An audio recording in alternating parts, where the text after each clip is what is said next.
First got a cell phone, I realized, oh, you could put ringtones for different people when they called. And I remember, like, my brother had called me one time, and my girlfriend had called me, and my mom was sitting there, and she said, oh, what's the ringtone for me?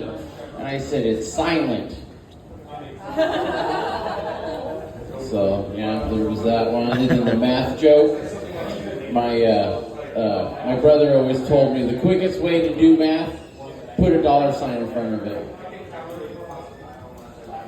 Make it money. And then the Jergens lotion, or the lotion, Jergens.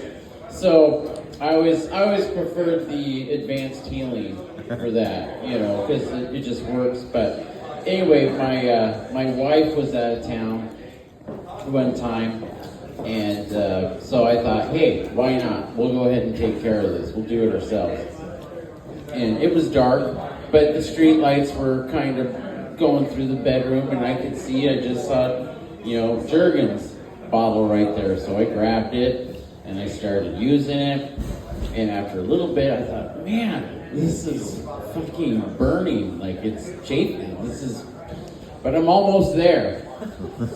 So why stop now? So I went ahead, got a little more of the lotion, and achieved mission accomplished there. And I turned the light on so we can do a little cleanup. And I look, and the top of my hand is just all like brown. It just, it was looking like red. I thought, oh my God, it's bloody for some reason. And I look at the bottle, and it's tanning lotion. I'm like, oh. No wonder, and it's still the same size. So turn the light on ahead of time. Make sure it's anyway.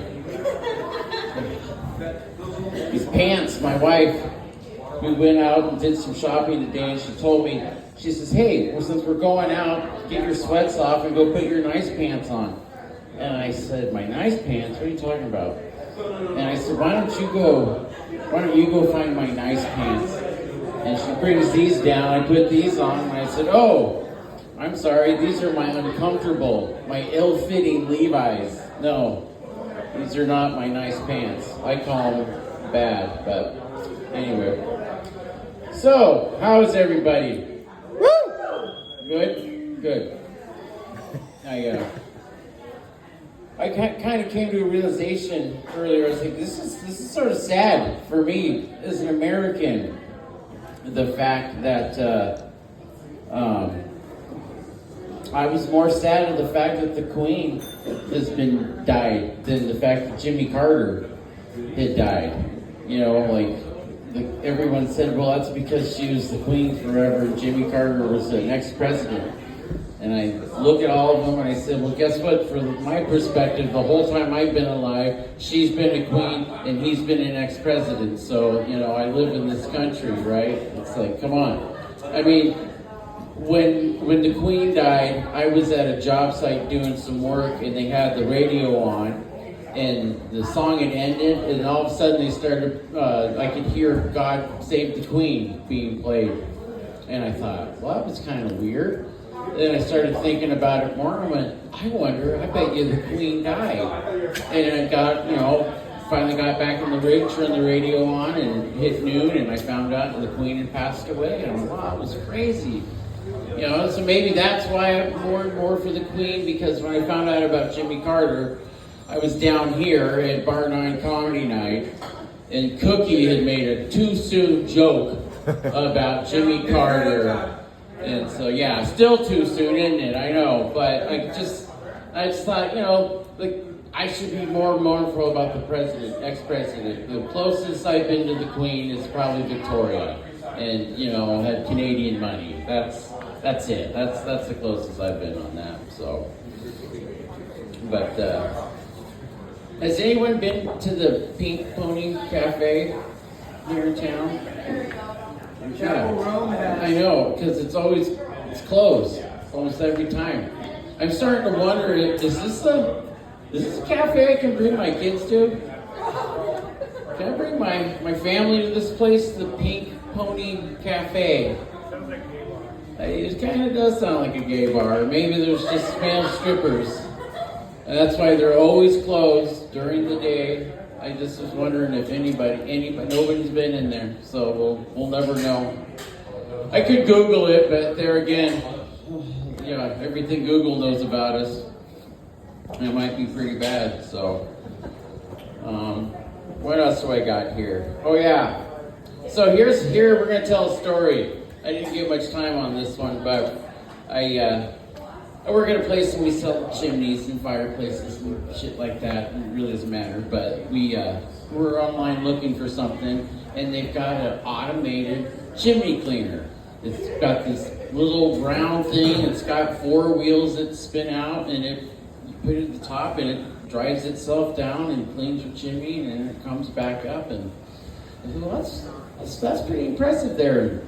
For some reason, I just thought to I think it just like gobbles whatever might be in the way too. Just anything, just gobbles it up and blows it out the other end. I thought, what happens if well, here's the story that basically came to my head. It's called The Death of Freddie Sawkins, the crazy chimney sweep boy. This happens in London in 1865.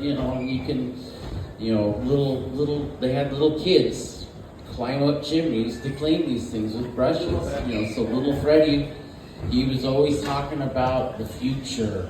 Wouldn't it be nice to have an automated machine come? And why am I crawling up this chimney? And his boss would say, "Hey, get back to work, mate. This is London. Get up the chimney. I'll pay you to drain and talk. I pay you to clean chimneys. Now climb up the chimney." So little Freddie, he finally moves up. His black cough's getting the better of him. And so he starts jimmying up the chimney with his brush. Okay, it looks like I can get up the chimney now. So he gets up, he looks up, and big flash of light, boom, pops out of nowhere. It'll chimney. Oh, look, I can't see out. Boss, what I do? I said, well, Timmy, get up there and clean a chimney. Get a brush and push it out of the way. Get up the chimney. Okay, boss, get up the chimney. So he's climbing up the chimney. He's up there and he's stuck and it doesn't move. And then he looks and the lights turn on. And it's from the future. It's the automated chimney machine. What? I saw you in a dream. What are you? What are you?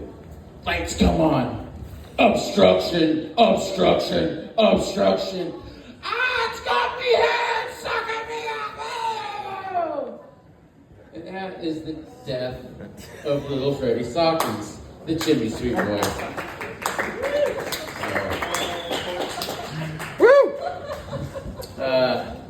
You ever love you, Cody, in life?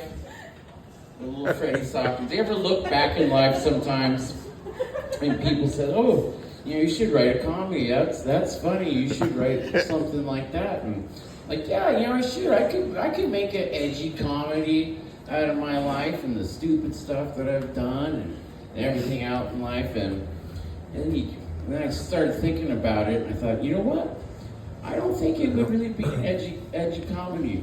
Unfortunately, I think it would be like an 80s sitcom, like an ABC show, like a Full House or something like that.